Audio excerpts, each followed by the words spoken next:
आज मंत्रिमंडळाने एक अतिशय महत्त्वाचा निर्णय घेतला।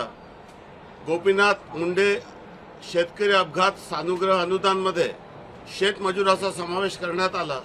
शेतमजूर, त्याची पत्नी, त्याचा मुलगा आणि अविवाहित मुलगी अशा राज्यातील सुमारे 5 ते 6 कोटी लोकांना सामाजिक सुरक्षा देण्याचा आणि गोपीनाथ मुंडे याची व्याप्ती शेतकऱ्यांपासून वाढून शेतमजुरापर्यंत न्यायची आणि जे महिला शेतकरी विधेयक पारित झालेल्या त्या सर्व महिला शेतकऱ्याच्या कुटुंबाला अपघात किंवा अपंगत्व आल्यास 2 लाख रुपयाची मदत देणारा एक अतिशय महत्त्वाचा निर्णय आज मंत्रिमंडळाच्या मान्यतेसाठी सादर करण्यात आला होता। त्याला मंजुरी मिळाली आणि राज्याच्या शेतमजुरांना खऱ्या अर्थाने मागील 75-78 वर्षापासून कुठलाही मोठा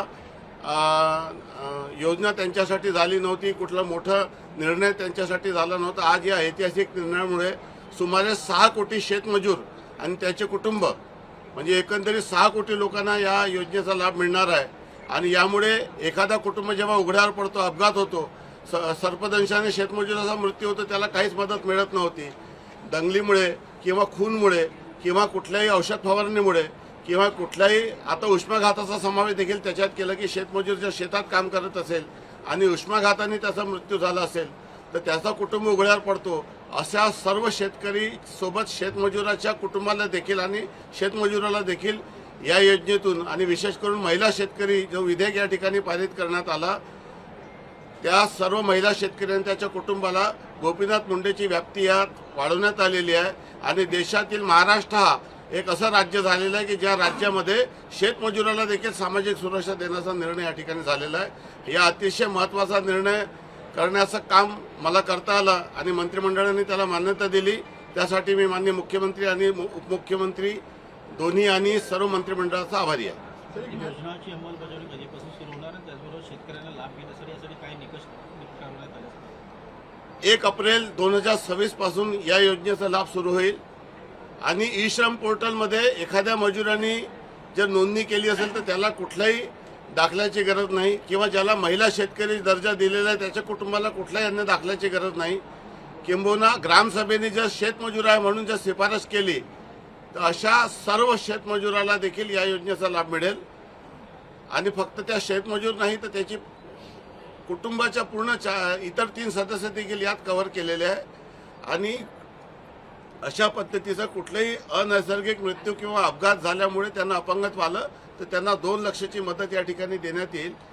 यातून राज्याच्या इतिहासात पहिल्यांदा शेतमजुरासाठी एक अतिशय महत्त्वाचा क्रांतिकारी निर्णय झालेला आहे। एकूणच या योजनेसाठी म्हणजे ही योजना संबंधित शेतमजुरापर्यंत पोहोचण्यासाठी ही पारदर्शकता यावी यासाठी कशा पद्धतीने नियुक्ती केली जाणार, कशा पद्धतीने ती शोधली जाईल? तसं आता गोपीनाथ मुंडे पहिले विमा योजना होती, त्या विमा योजनेला राज्य शासनाने विमा कंपनी त्यांना मदत देत नव्हती म्हणून सानुग्रह अनुदान योजना केली आणि आता तहसीलदार लेवलवर आणि त्यावर अपील जिल्हाधिकारी स्तरावर अपर जिल्हाधिकारी त्यांना आता हे अधिकार दिलेले आहे आणि भविष्यात संजय गांधी सारखी एखादी समिती करून कुठलाही लाभार्थी या योजनेपासून वंचित राहू नये त्यासाठी देखील प्रयत्न केला जाईल। अपघात झाल्यास आणि मृत्यू झाल्यास रक्कम आहेत की अपघात झाला किंवा मृत्यू झाला तरी देखील 2 लाखच होणार? नाही, अपंगत्व आल्यास 2 हात आणि किंवा 1 डोळा 1 पाय निकामी झाल्यास अशा पद्धतीची 2 लाख आणि 1 लाखाची मदत आहे। मृत्यूमध्ये 2 लाख आहे आणि दोन्ही डोळे किंवा पाय गेल्यास 2 लाख रुपये आहे आणि 1 डोळा आणि 1 पायाचा किंवा अपंगत्व आल्यास 1 लाख रुपयाचं अनुदान आहे। अशा पद्धतीची योजना आज मंजूर झालेली आहे। सर, एक महत्वपूर्ण निर्णय लिया गया है कैबिनेट में, तो क्या है? महाराष्ट्र सरकार ने इस देश में एक ऐतिहासिक निर्णय लिया है। राज्य सरकार किसानों को सामाजिक सुरक्षा देने के लिए जो किसान, उसकी पत्नी, उसका लड़का या उसकी अविवाहित लड़की, इसका अगर खेत में सर्पदंश से मृत्यु हो, वन्य प्राणी के हल्ले से मृत्यु हो, औषध फवारनी करते हुए मृत्यु हो या कोई भी अननेचुरल डेथ हुई तो उसे 2 लाख रुपए देने की योजना थी।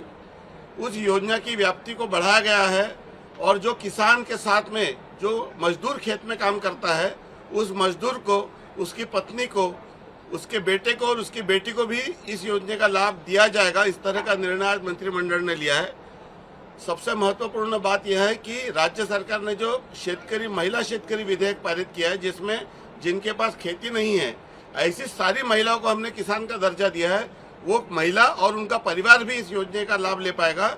जिससे कई बार ऐसा होता था कि किसान की जगह खेत में एक मजदूर काम करता था और किसान को सर्पदंश का लाभ था लेकिन मजदूर को लाभ नहीं था।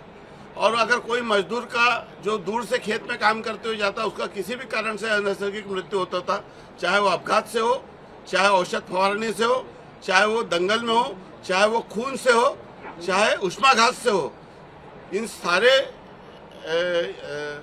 मृत्यु को गोपीनाथ मुंडे शेतकरी अपघात सानुग्रह अनुदान में आज कवर किया गया है और शेत मजदूर और उसके परिवार को भी लाभ दिया जाएगा, जिससे उनका मृत्यु होने पर 2 लाख और बड़ा अपंगत्व आया तो भी 2 लाख और छोटा अपंगत्व आया तो 1 लाख, इस तरह का एक महत्वपूर्ण निर्णय लिया गया है। और ई श्रम पोर्टल पे जिस मजदूर ने नोंदणी किया है उसे लाभ दिया जाएगा। उसके अलावा ग्राम सभा ने अगर मजदूरों की यादी की सिफारिश की तो उन सारे मजदूरों को भी लाभ दिया जाएगा। और जो शेत मजदूर महिला को जो हमने किसान का दर्जा दिया है, उन महिलाओं को भी और उनके परिवार को भी इस योजना का लाभ दिया जाएगा। महाराष्ट्र में करीब 6 करोड़ ऐसे लोग हैं जो मजदूरी करते हैं या जिनके पास खेती नहीं है, उन सारे लोगों को सामाजिक सुरक्षा का लाभ देने का एक ऐतिहासिक क्रांतिकारी निर्णय राज्य सरकार ने लिया है। इसलिए माननीय मुख्यमंत्री महोदय और दोनों उप मुख्यमंत्री महोदय को मैं धन्यवाद देता हूं, मंत्रिमंडल के मेरे सभी सहकारियों को धन्यवाद देता हूं। और ये महत्वपूर्ण काम राज्य का कृषि राज्य मंत्री करके जिसका मसूदा तैयार करने का काम मुझे करने का सौभाग्य प्राप्त हुआ, इसके लिए मैं अपने आप को धन्य समझता हूँ। 1 अप्रैल 2026 से यह योजना शुरू हो गई है और इसको आज मान्यता मिल गई है।